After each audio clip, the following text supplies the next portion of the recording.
আপনার অন্ত্র পরিষ্কার করুন সকালেই। অন্ত্র ঠিক রাখতে চান? তাহলে আজ থেকেই শুরু করুন এই 7 দিনের চ্যালেঞ্জ। সকালে উঠেই খালি পেটে 1 গ্লাস গরম জল, সেই সঙ্গে 1 চামচ জিরে ভেজানো জল খান।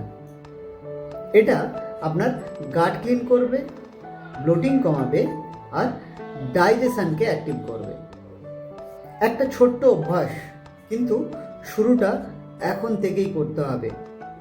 আর 7 দিন যদি আপনি কনসিস্টেন্সি রাখতে পারেন, আপনি 7 দিনের পার্থক্যটা বুঝতে পারবেন।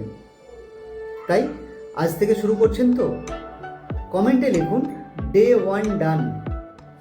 আর কালকে আসছে ডে 2 টিপস, ফলো করে রাখুন। মানে গাট ঠিক রাখার জন্য শুরু করলাম 7 দিনের সহজ রুটিন। এই অভ্যাসটা প্রতিদিন করলে আপনার গাট, ওজন আর সুগার তিনটেই কন্ট্রোলে থাকবে। কমেন্টে জানাতে ভুলবেন না আপনি শুরু করলেন কিনা।